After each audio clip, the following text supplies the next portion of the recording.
Hey everyone, Joy Brooks, Email and Coffee.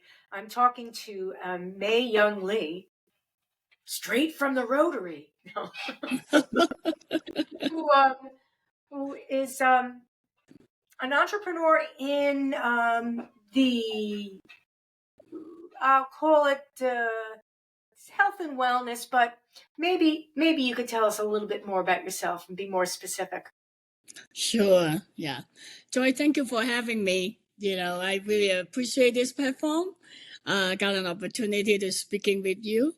My background, actually, I was born in Hong Kong and came over here quite a while ago. And my father actually was a Chinese herbal doctor. And we grew up with herb and Chinese medicine. So every time when I have a cold, that's what I got, those bitter medicine. But boy, they really fix me way up. So I'm a big believer of it, okay? Even though it doesn't taste so good, but, it was very good. And my father obviously was my hero.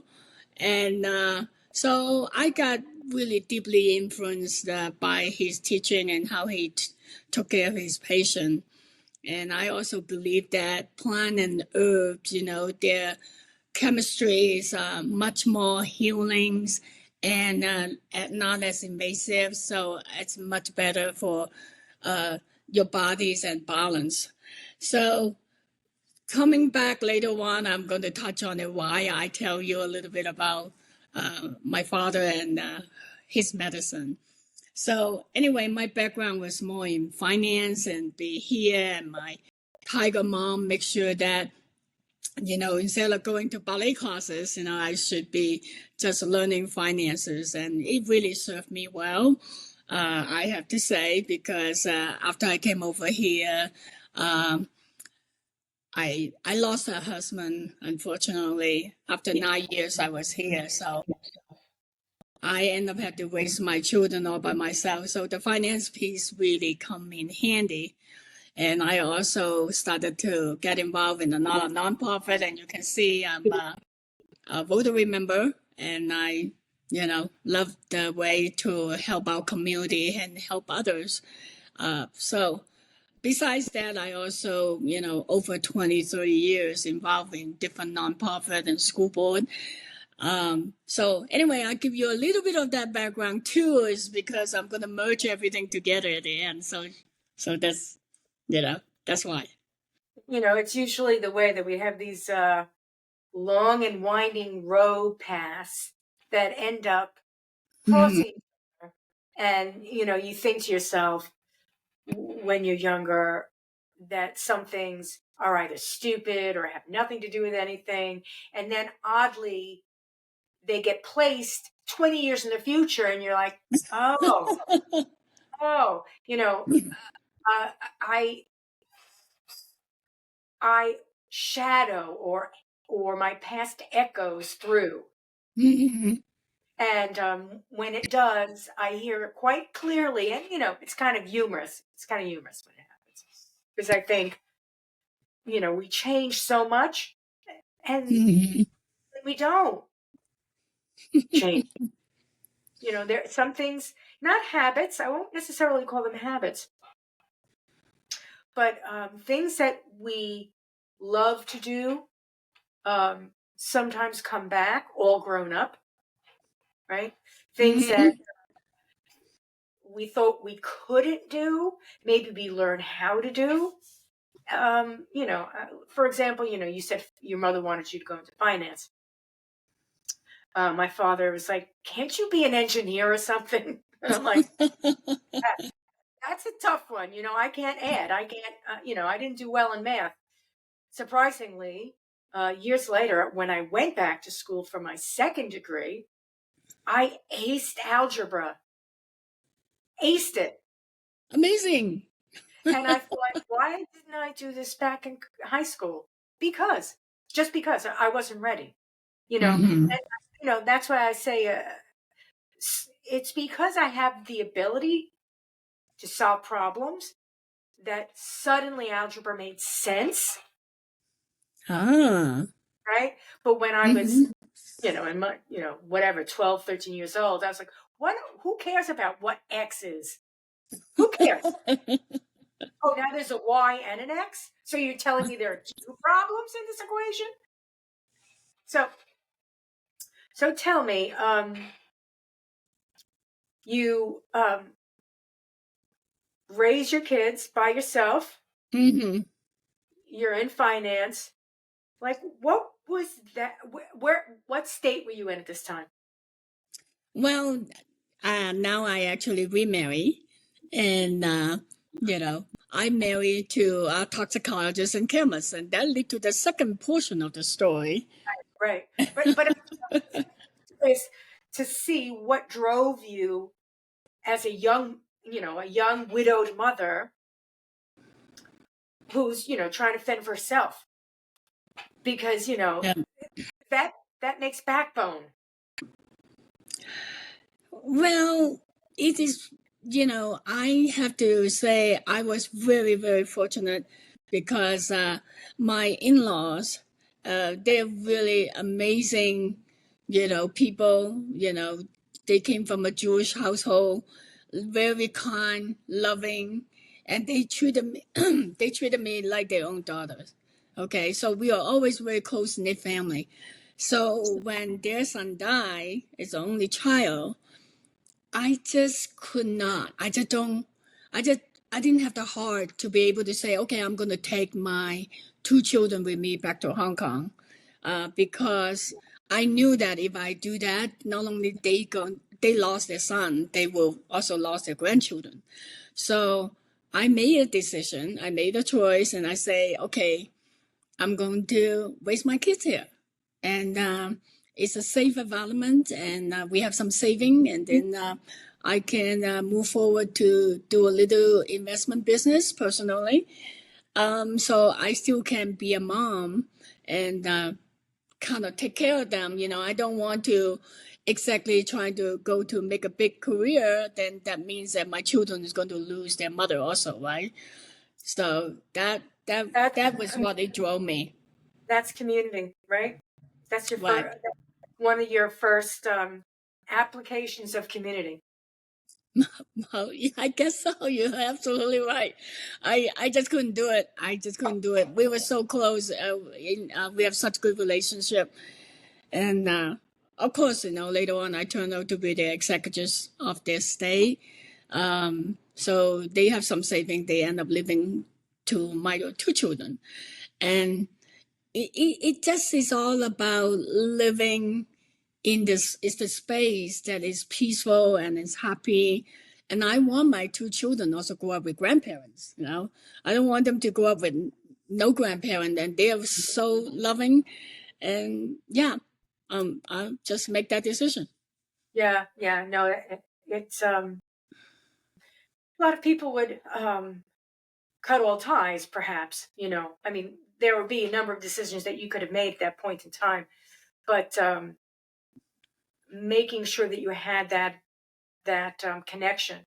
I mean, obviously, it's good for the kids. It was good for you, and Yes. it sort of begins to build, a decision process that you're going to make over and over again. I mean, obviously, it was inherent in you to start off with because you loved your father, you loved your mother, right? Mm-hmm. So there's family there, and you continue family.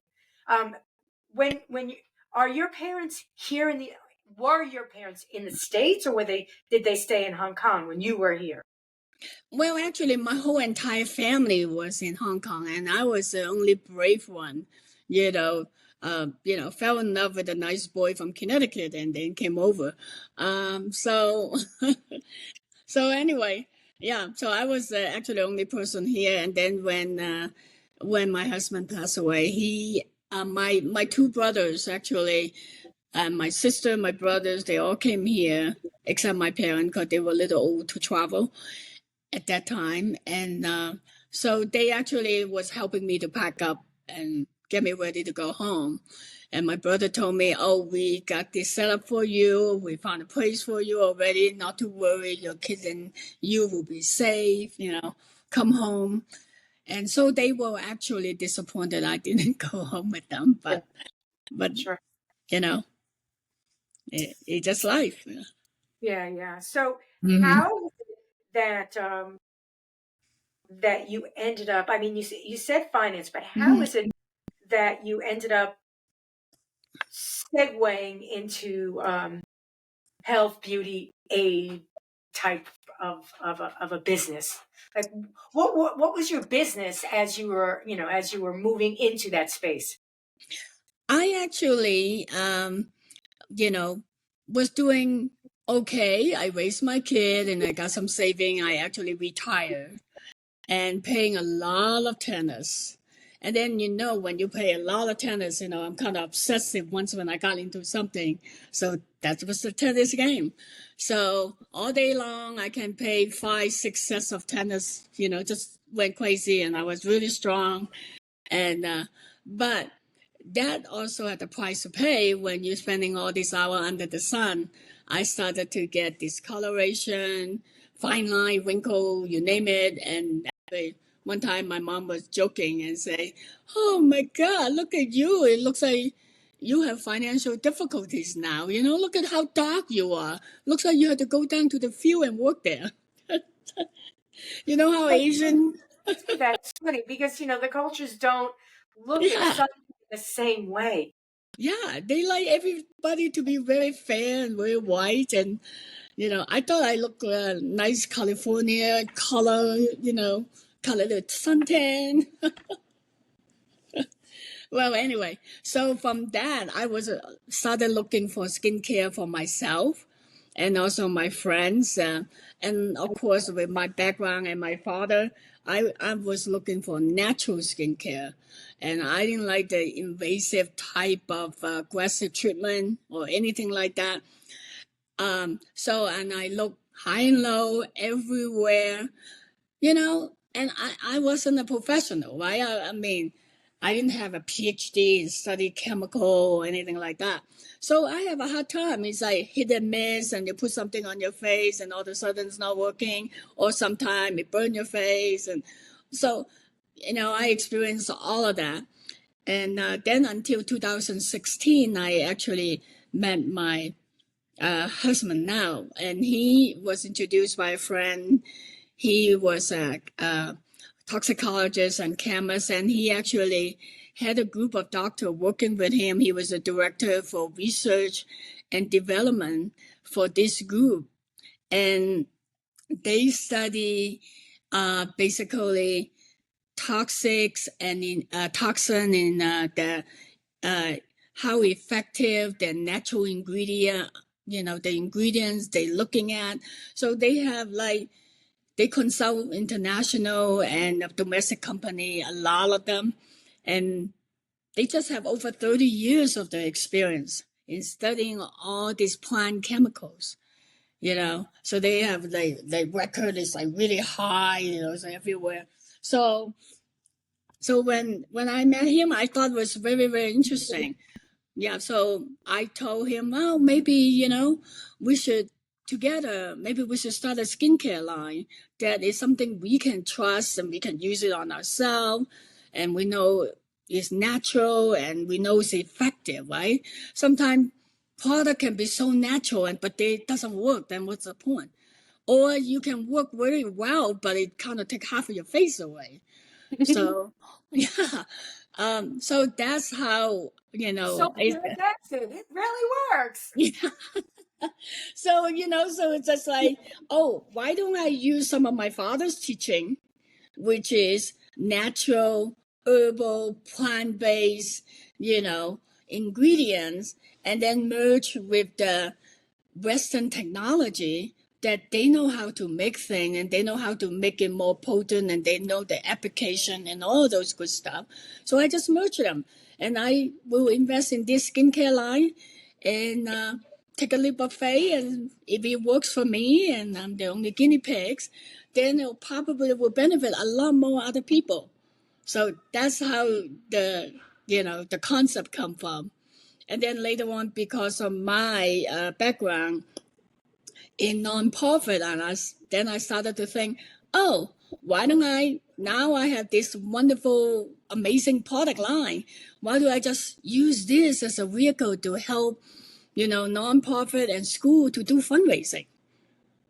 So We're going to talk about that. But before we do that, because, there's a lot there. So I'm wondering, are you able to talk about any particular Chinese herbal products that are in the, oh yeah, some of the ingredient. some of the ingredients. Yes. Then, for example, my grandmother, I'm sure a lot of your listeners probably heard about this before. And there's using pearls in the cream, natural pearls. They ground up as powder using on the cream, because natural pearls actually contain a lot of different minerals, and it can hold the moisture, in 5, 6, 7 times than other ingredients. So that means that if you're using pearls in your product, it actually helps you to retain moisture.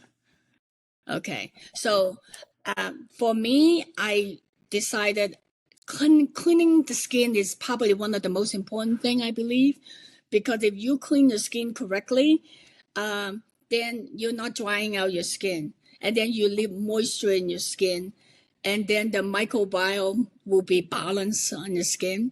So whatever product later on you put on, your skin will be more accepting. So that's very important. So I decided to use pearls and use it as an exfoliator. So it's a natural mild exfoliator, so you can use every single day. And I use it twice a day for day and night. It just went wonder. It did wonder, and it's one of our probably very, very popular product now. So it got frankincense oil in it. It got manuka honey in it, and it just, loaded with antioxidant. So when you're washing your face, you're not just washing the oil and dirt away. You're also replenishing and help them with some of those natural frankincense oil to help disinfect. So that's the teaching that my father instilled in me. And then I asked Michael's team, that's my concept. I want you to help me to build this product. And it took them a year to understand it and make it correctly. And so now we have this amazing concept. That's, a lot of people will see these products being used a lot. A lot of different videos will show honey, especially. I've seen honey a lot of times. Different, and in different applications. I mean, I think, washing with honey, or like removing skin with honey, and waxing with honey, all these things, honey is good for. Not just in your tea, but it's also good in your skin. So you've got this product, and now it's time to market. And now you're thinking, okay, I'm thinking out of the box here. Obviously, I can just sell it. Let's do a website, but how else am I going to do this? And you're saying that it was some amount of your nonprofit experience that dreamed up this perfect, handshake between let's talk to women. Obviously, that's my demographic. But what kind of women, and how do we do this, and how do we market it? So tell us how you started to come up with these marketing solutions. Like maybe one that worked, one that didn't. Just basically what was going through you when it was time to market. Okay, so after we built this line, this amazing skincare line, of course we have clinical trial, we have all the great results coming back. And I know that if you have a product line like that, okay, you just need to tell people about it. And then people try it, and then they feel it, they know it, then they come back for more. Like you said, but what is our demographic? And So for me, because of my age group, I'm thinking about people 40, 50, 60, right? Because we are like in the anti-aging area and trying to keep ourselves in good shape. You mean my Oh, my don't skin worry. with all the dots all over the place? Yeah. Well, not to worry about it. I got pretty bad discoloration from tennis. It really helped me too. So anyway, I decided when we build this line, I want to use this for a larger cause. I don't want to just put this into a great department store because they, corporation like that, they make a lot of money. They already got a lot of profit, and you know, I just feel that they really don't need us. And then I want to use this amazing line to help others. So how do I accomplish it? So I say, okay, we have our regular website selling retail, and then we make some money, and then we set up a nonprofit. It's called Ages Sense Circle of Giving Foundation. It's a 501c3 foundation. Okay, and now the foundation receive funding from us, and the foundation go out to hire a program officer, program specialists, and study our product, and then they understand how nonprofit world works. So now we will go out to talk to schools or talk to charities and say, we have a designated website that we build. And so, sorry about that. Hello? Are you Yes, still there? Yeah, okay. I don't know what happened. So anyway, so we go out there and decided to build this nonprofit model. So it basically is a collaboration of for-profit and nonprofit. And then we gave a large chunk, like 30% will donate back to the school if we can teach their community, you know, to support themselves. And as you know, nowadays the funding, for school program and for charities kind of shaky, and just the timing, I just thought it really is perfect. And so that's how it works. So we will go to their school and tell them and tell their parents how they can help their own school or own community. So everybody have a chance to participate because our lines of product are very vast, from dog products, because we love dogs, to anti-aging product to baby products. So, so they can, decide how they would like to help their own school and their own charities. So it's interesting because schools will have book drives and schools will have lots of different they used to do, Mm-hmm. still do the Girl Scout cookies or the bakes, things like that. So what you're basically, the concept is very similar, Yes. except what you're Mm-hmm. doing is you're talking to the parents, and then like Girl Scout cookies, they sell the ageless Zen product to their friends, who sell it to their friends, who sell it to their friends, and now you're getting lots of people either buying the product or actually becoming a representative of the product, using the product. Um, the money goes back to the initial school. Mm-hmm. So Yep. there's money that goes back to the school.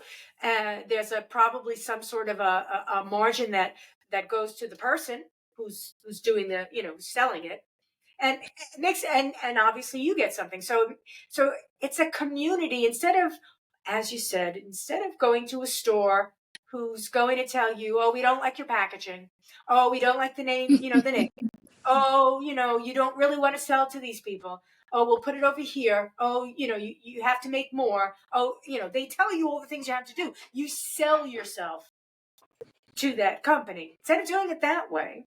And maybe you make a lot of money, okay, it's possible, but instead of selling your product out, you hold on to your product Mm-hmm. and you begin a community level grassroots marketing program. Yes, that's correct.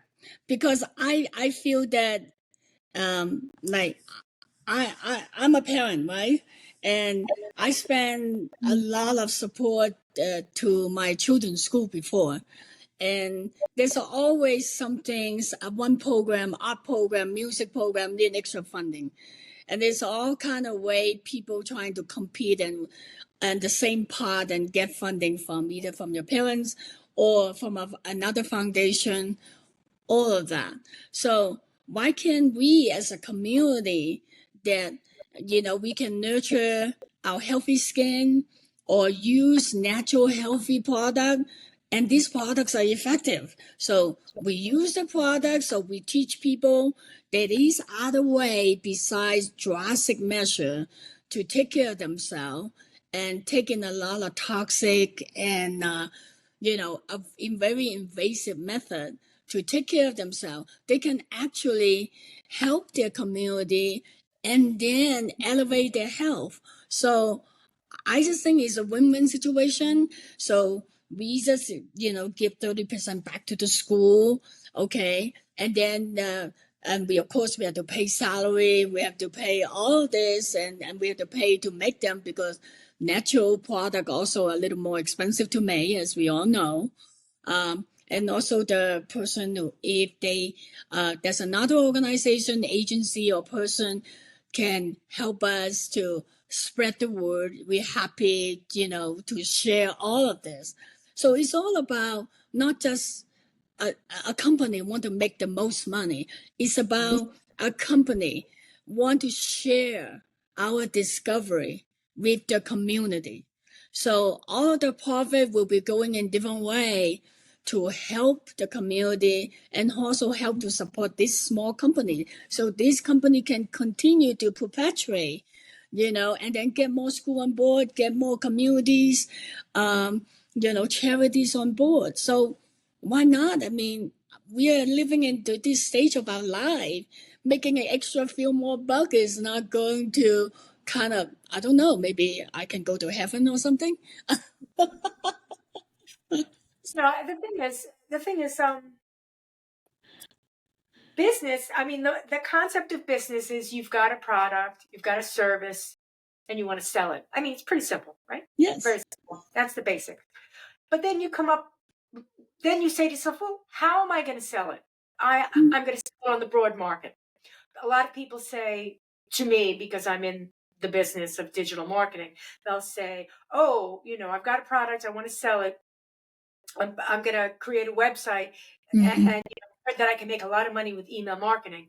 And I often say, well, you can use email marketing, but don't expect to suddenly like open up a website and have a million names and start selling millions of dollars of product. I'm like, you got to work it. Yeah. Well, what do you mean? And I'm like, well, you've got to discover your niche, get a voice, and work it. Whatever that is. I can't tell you because I don't have the product. What you do. And they don't necessarily get that part. You get that part. You're saying, my voice is community voice. My voice is this botanical father, community, feel good. I want to do the right thing, go to heaven voice. How can I do it? And you're like, I'm going to do it this way.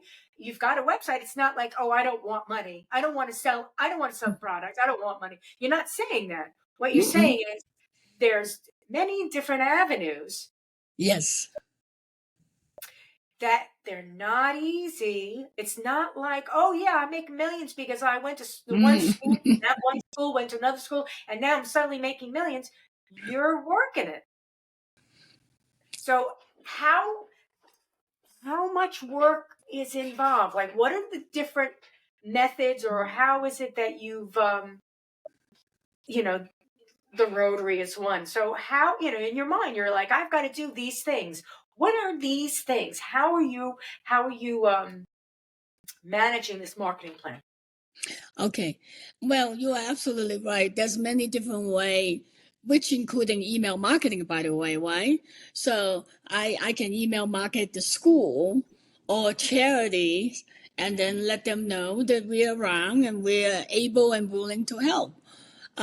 So there is a lot of the thing through. That's why it's a different step. So at the beginning, of course, because we are manufacturer to start with, because we want to have tight control of our product and ingredient and make sure they're up to our high standard.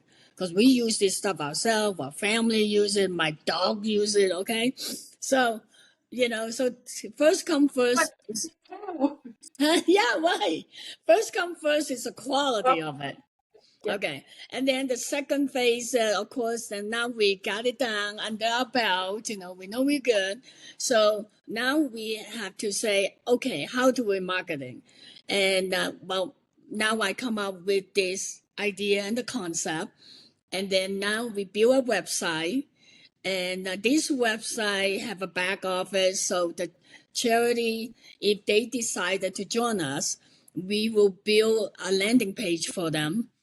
So they just need to put the link into their regular website or school website, and their supporter can just go to the school link or QR code we provide. We build for them for free, by the way, because this is all supported by our 501c3 nonprofit foundation. Okay, all the hiring and all that, they pay all the overhead. So then, then now they can see when someone going to our designated website is called the accommunitypartnership.com. They go there, they click the link, they land right on the school's page, and then our list of products pop up, and then they can buy whatever they want to buy and whatever they feel they can use. And then on the back side, there's a back office. So the school will have their own login. They can look at it so they know exactly who bought from the page. So it's fully transparent. Okay, we want to make sure that people know that this is not a gimmick. This is what we decide. This is our business model. Okay, so yes, it takes a lot of step and a lot of thinking to, to trying to put all this together. But like I say, I felt fortunate because of my little finance background that my mom made me do. And I've kind of, my brain is, also be a little bit more analytical. So I think it just worked out. So now we need to know that, like you say, how do we market it? So, for example, talking to you, you are amazing, provide a platform for me, and I'm able to spread the word a little bit. Or if someone and your listener or you and hear that is a program exists like this, maybe they say, hey, I want to go on this, a new way of work trend, and maybe I can accumulate some income and monetize, either, because they know a lot of school or they know a lot of nonprofit, know that they need help also. So we join hands together and we're trying to kind of make this program and grow it bigger and bigger, basically by word of mouth. So I think that is a better community way to do it.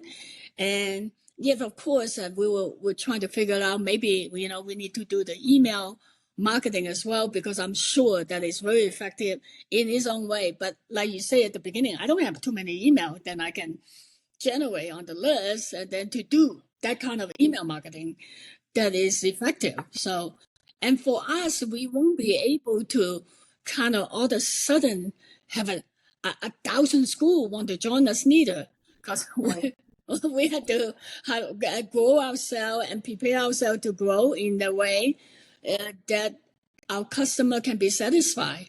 And so it's a balancing act. You've got to be realistic about it. I mean, that's one of the things about a business that a lot of people come up and they say, I'm going to monetize this passive model. And they think, just because they say it's passive and that, that it's going to work, that, they don't realize the word work is involved here. Someone's going to have to do the work. Mm-hmm. And a passive model and yours is not passive, a passive model works for a while because it's trendy. At some point, that passive model, whether it's in education or whatever it is, it needs to be updated. It ceases to be passive, and the concept is you need to put more work into it. And what I've always said is, whatever you're doing, there is no miracle marketing that's going to happen. You're going to have to put some work. So if you come up with some sort of a model and you test it and it works, and you continue working on it, that's the that's the concept there. I mean, that's how you do it. Everybody, you might say, I'm going to sell, I'm going to call Target and I'm only going to sell at Target. And that's what some people do. They partner with, certain stores, and, you can only buy it at Target. Or they don't sell in any stores. Like doTERRA, like the essential oil company doTERRA, right? You can't buy that in a store. You either buy it directly from the website, or you find somebody that's selling it for doTERRA. And those business models, you might call them, multi-level marketing. But it's not. They're not selling air. They're selling something. They're selling something, right? And the point is, with you, you know clearly what you're selling. There's a big part involved in that. Yes. And there's also a solid result involved in that. So this is not, some model that you dreamt up on a Saturday night and Sunday, we're going to do this until it doesn't work anymore. I mean, you've got a product line for people. You've got a product line for puppies and babies. So I mean, what bigger heart can you possibly have in this than this? It's just, how many years have you been involved in this at this point, including dreaming all the product up? Yeah. Well, actually, the R&D phase, it took over 5 years because we have many products. And in some way, I trying to spin it in a positive way, is because of COVID. We didn't really want to go out there to do a full-fledged marketing. And so we just stay in this beautiful Tahoe, Lake Tahoe. So get inspired by the nature, the clean lake and all that. And we just continue to do R&D. So now we have, like at least 12 different products, and then we can provide to the world. And so we were just slowly winding down about the R&D phase, because we know that, we don't have money in perpetuity to just keep inventing things. And even though we make the best stuff, we still have to find a way to market it. And since, my heart is really into the nonprofit, the school, and all of that. So I decided, so this model actually come up about 3 years ago, but it took that long to trying to build a website, trying to get the white people, to talk to the white people, and then started to explaining to people what this exactly is.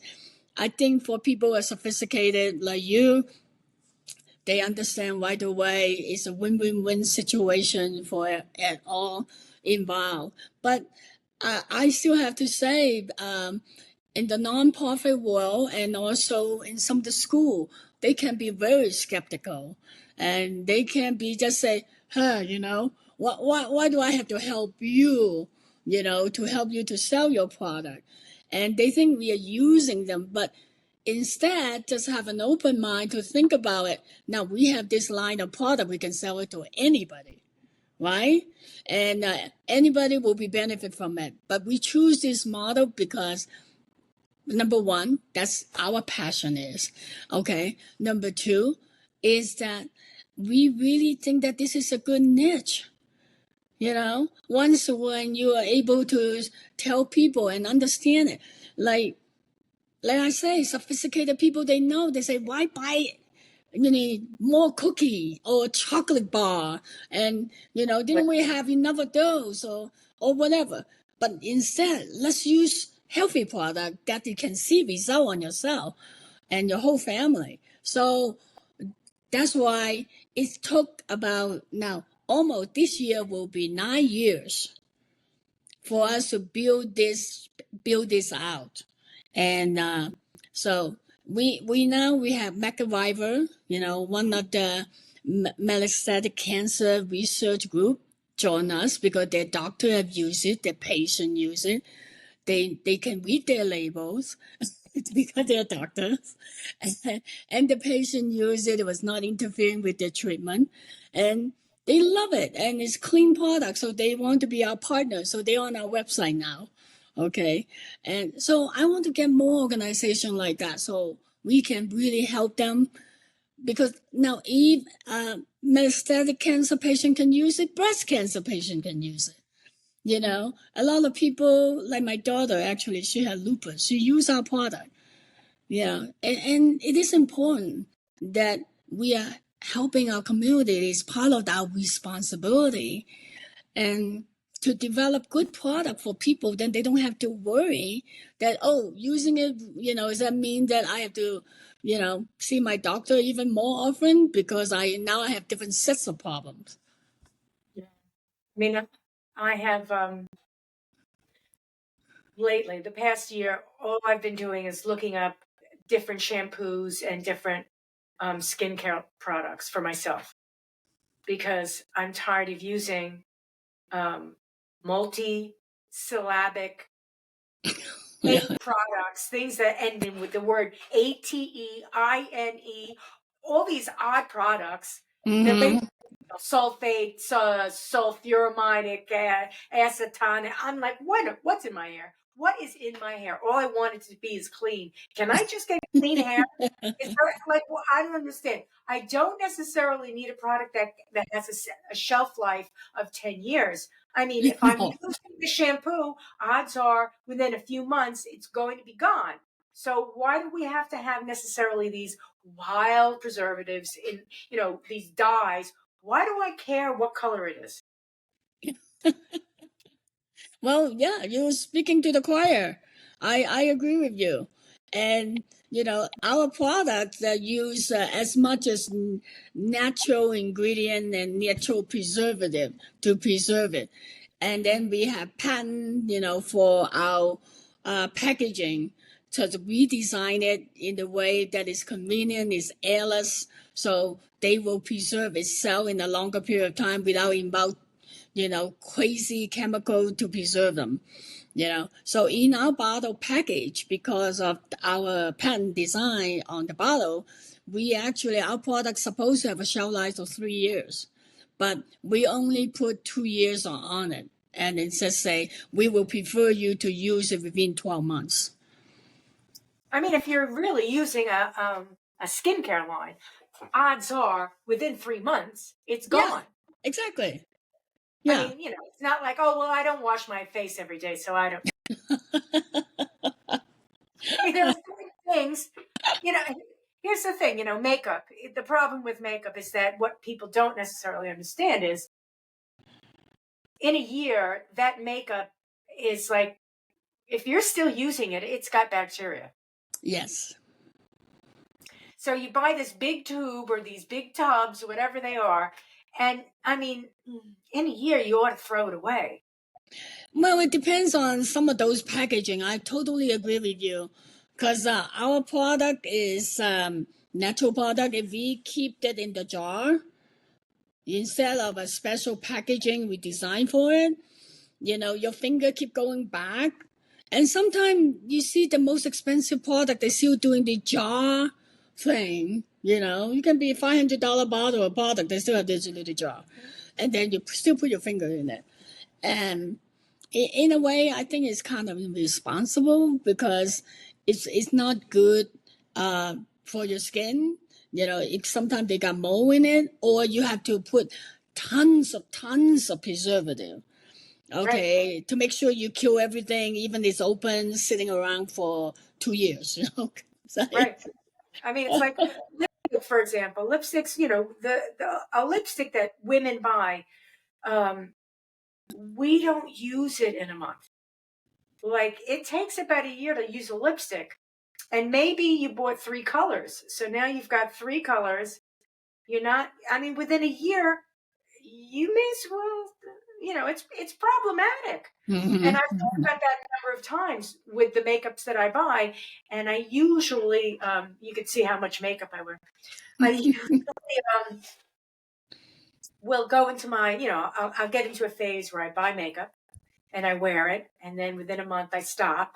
And then within 6 months I throw it all away because I haven't used it. And now, I do that over and over again.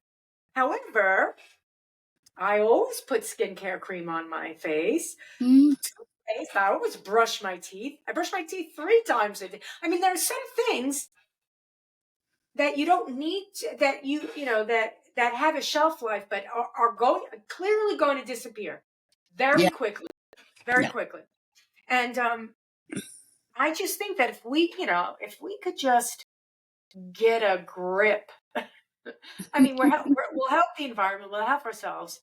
If we could just get a grip on packaging and marketing and the actual products, like I said, shampoo, cosmetics, creams, toothpaste. I mean, things that we do every day, medicines that we do every day that we're ingesting, that really we just take them all for so much granted. We don't necessarily say, oh, I got this special at CVS. So I bought this really big bottle of Advil. It'll last me for 5 years. Yeah, that's a problem. Possibly.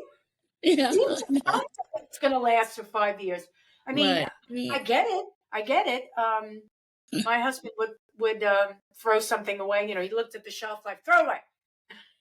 He would be, it used to creep him out. But the point is, we think of things, we want things to live as long as possible. We want things to have a shelf life. Therefore, we have to load it with chemicals, but then we don't want chemicals. So we really need to get a grip of what we want, where we're going to buy it, and change the way we think about things.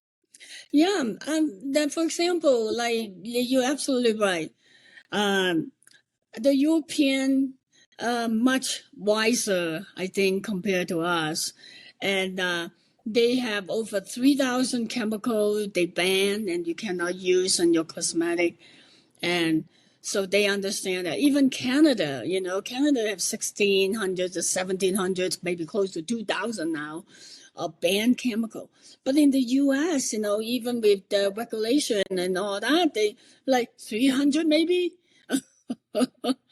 So, yeah, I really advise people, whether, of course, great using HSN product, help school, help yourself, that's perfect. But if you have other need, you want to use other product, just take a look at the make sure that maybe European made or even Canadian made will be a little kind of, I would say, more reputable. If you don't know how to read your chemistry label, which most people don't, and so if they are, European made or all that, unless it's HSN made, of course, because we passed the EU standard. We actually recently registered in China, and we passed their standard. Their standard is worse than the EU. That's how strict they were, because we are American company. They don't like us very much. They kind of make it as difficult as possible. Yeah, less and less as the day goes on. They like it was, but it's. I don't think. I mean, I don't necessarily think that we should allow the government to tell us everything. I think it's our responsibility to tell the government we don't want this stuff in our products. Yeah, and but then, You have They to vote with represent your us. wallet. Yeah, they represent us. I mean, they represent us. We don't represent them. So we shouldn't be saying, oh, well, the government says it's okay, therefore we use it.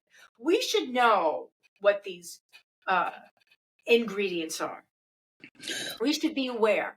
I don't know. I don't understand why it's easier to allow someone else to make decisions for me. I don't get that. Yeah. But in many ways, it's time saving. Oh, I'll just it's the whole concept of going to McDonald's, right? Oh, I'll just get McNuggets and soda and French fries, and I'll be fine. I've eaten dinner. I'm done.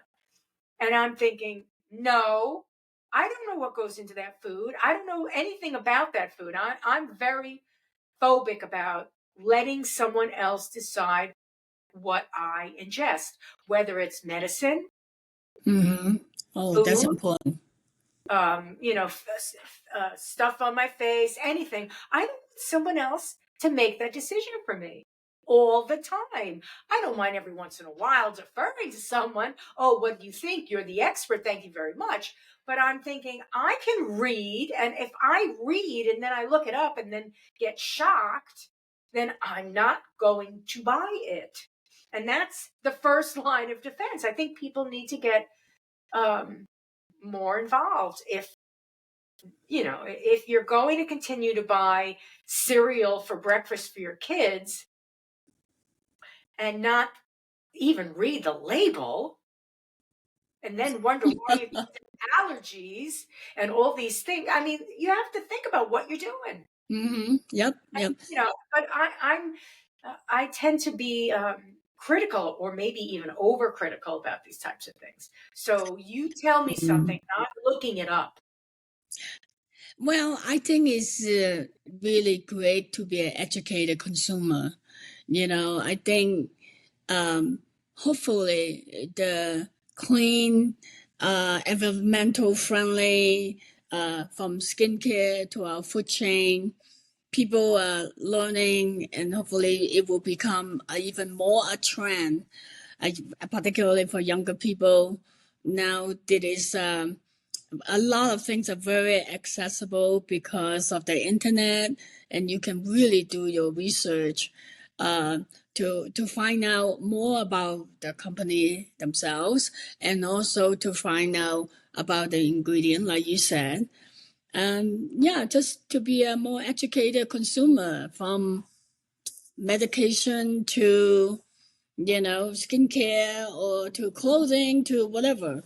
So yeah. So I think we just cannot be just looking for convenience, because then I feel like we're not fulfilling, our even civic duty to move the community forward, like you said, to be our own advocates, to, tell our representatives, what we really want. We want clean stuff. We don't want stuff that is full of things. And then they will come, and then bigger corporation, and then they will say, oh, okay, because this is the trend now, then they say, okay, now we can do this, and then it become a standard, then it's good for everybody. Right. If everybody stops looking at Lucky Charms and says, but I want the red ones. If everybody stops with the pale pink one instead, or oh, I love those. I love those dried strawberries in my cereals. Like that, they're not even strawberry. I don't know what they are, but they're not strawberry. I don't know what they are. It is kind of scary. Well, yeah, it's kind of scary. It's like they, yeah. I don't know. Yeah. I'm curious. Do you use any herbal medicines today? Oh, yes. Actually, Michael actually had a patent to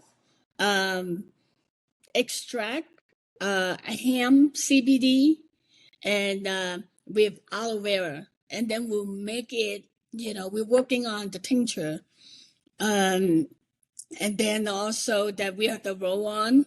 So it's more like an herbal medicine that they roll into arthritis hand and all that. And it's very soothing. I have a customer came in, and she has problem with her hand. And I gave her a little massage on it, and then she walked out, opening the door, and she said, "Wait a minute, I forgot. This hand actually not working very well because there was a lot of pain." And so we do have that, using the modern technology, like I said, with more traditional ingredients. And also, most of our product, there's one ingredient, some of your listener probably knew already, but a lot of people still didn't know about that, is sea buckthorn. Sea buckthorn is called sea berry. You know about this one? And they are actually, originally, they will grow in the high mountain area from the Himalayas or Russian region. And those fruit is like a golden orange. Okay. And actually, that's why we have orange color as our, you know, what's it called? Brand color. And aloe is green, sea berry is orange. And that sea berry is amazing.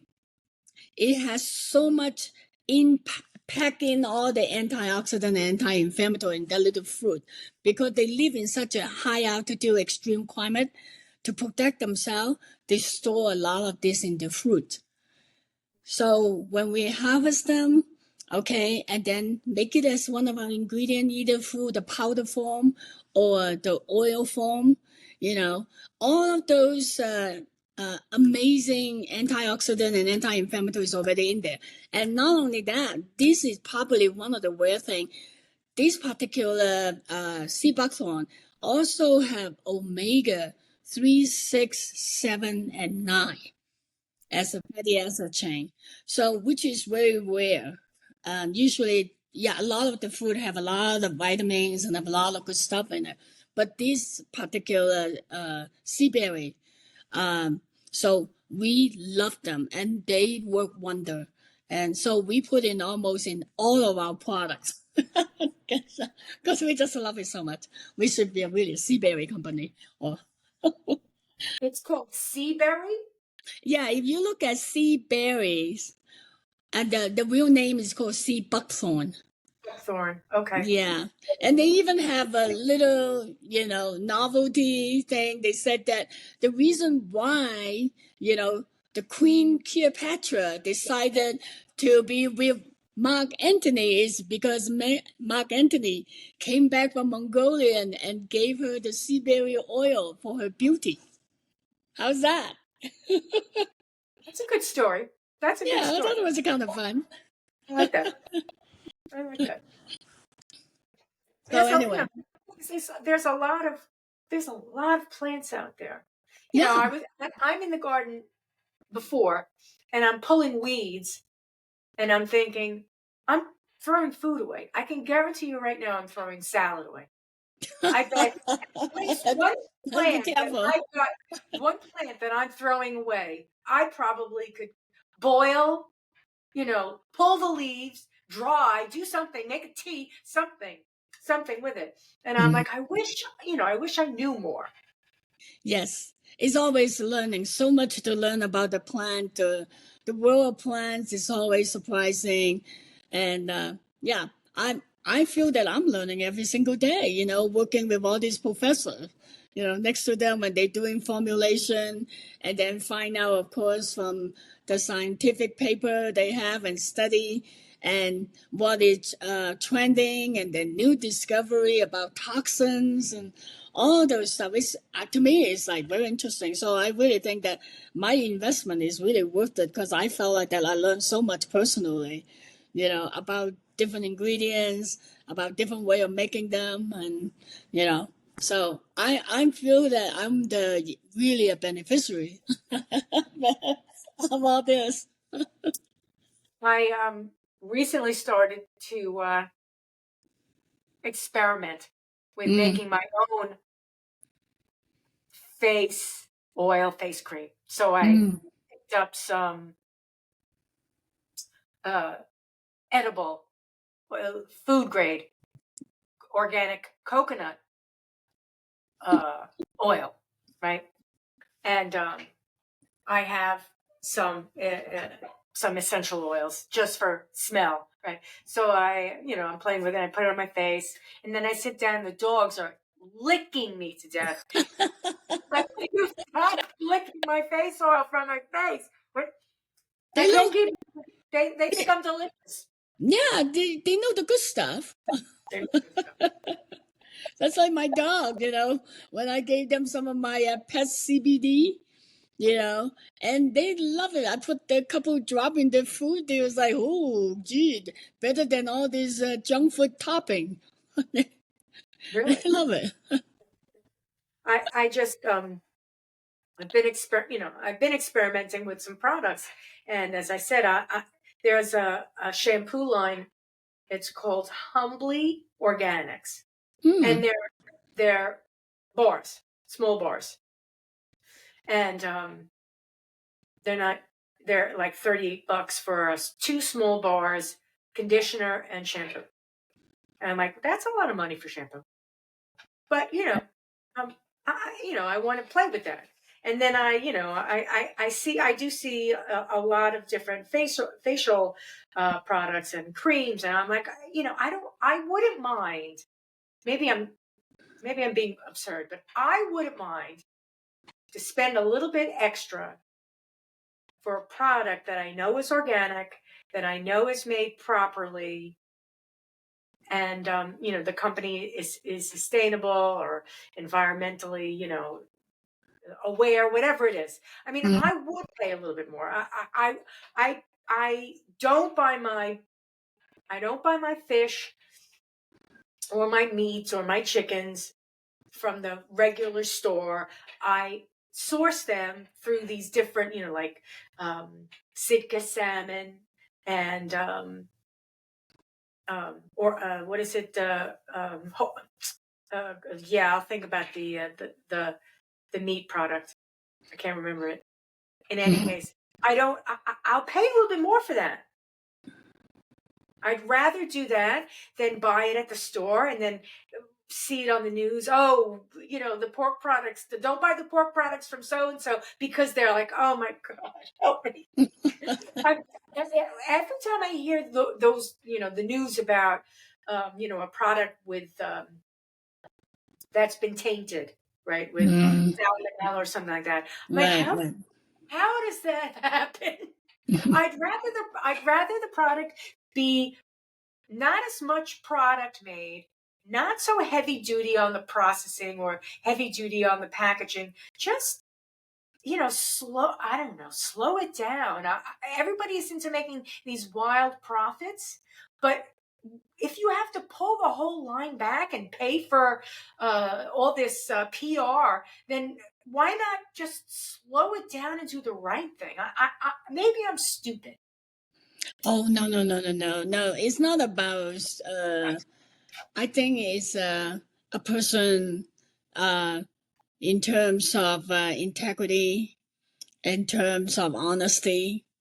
That's why I feel that this is important. Uh, Making a profit is great because it's only also a validation about the business as being successful.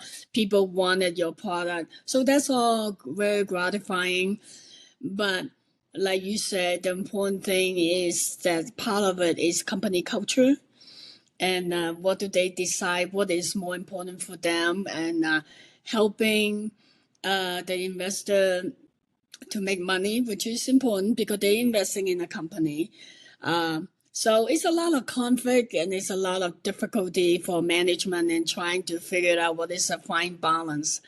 But that's why, Michael and I, we decided to do our company with our own saving because we don't want to have someone to tell us, you need to crank out this thing before it is ready to go, right? We want to give it the best research, the best ingredient that we know how to do to make a very honest, consumer friendly and a body friendly type of a product that people can get benefit from it.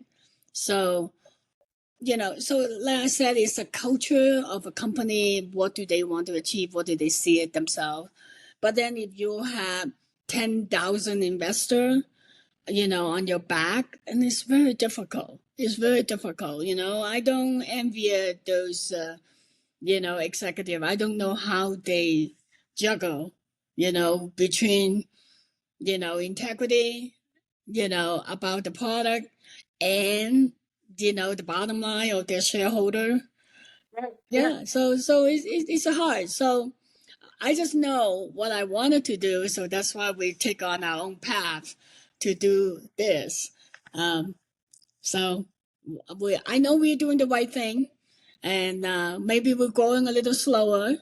And but I really think that people will understand. Like if they watch this podcast, and if they watch other podcasts or call us, and they gotta feel, that we are real people, and we are here to really wanted to make a difference in other people's life.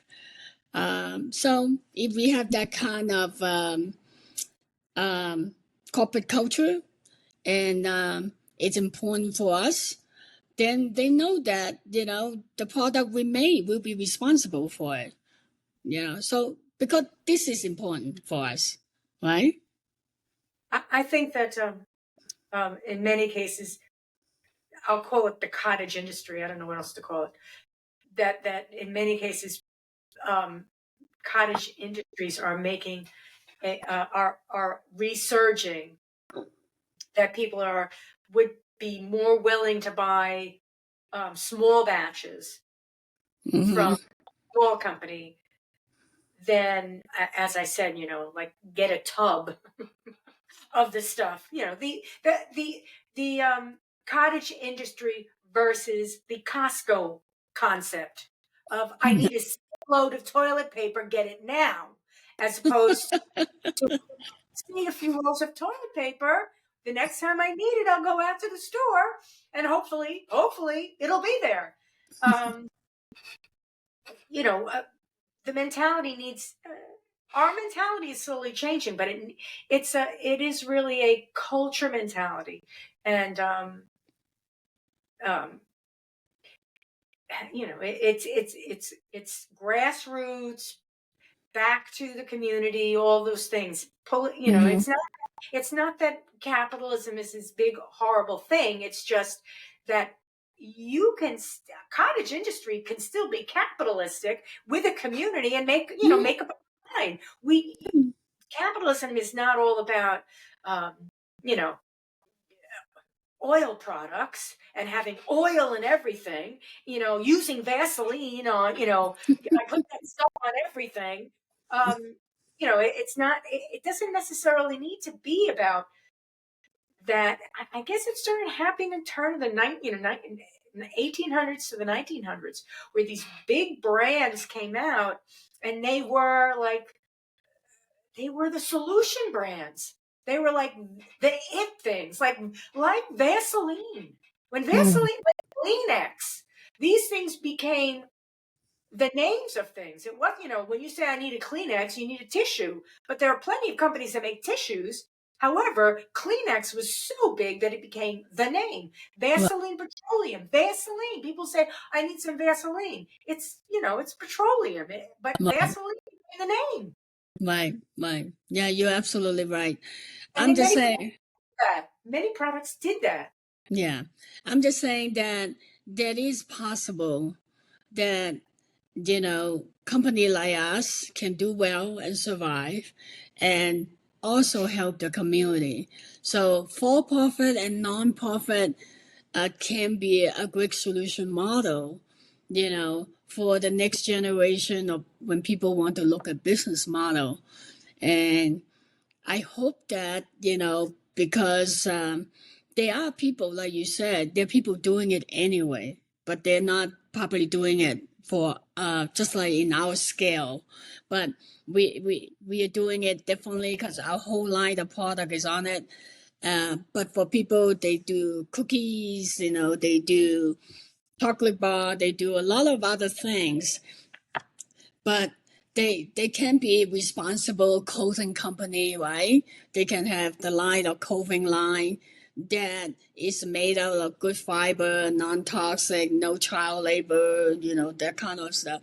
They still can do well, but then give some of their money and using a business model, then you actually donate so much, to another charity. For example, like the Patagonia, I think they have a percentage or they already set, say that's what we're going to do. And then you have, sock company, doing it, and now Tom shoes are doing it. So we're not that novel in terms of this kind of model.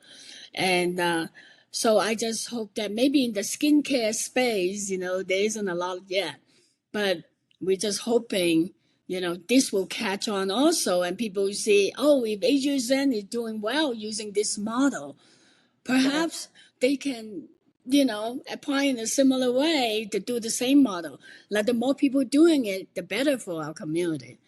So hopefully, maybe we can kind of make a movement of it, in the healthy skincare, natural skincare space. More people would like to come out to do this. Now, I'm going to put all the information about where to contact you below. Oh, But thank you.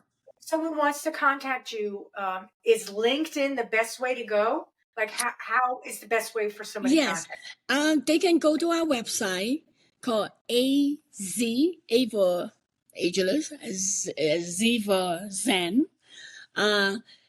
AC Community Partnership, spelled.com.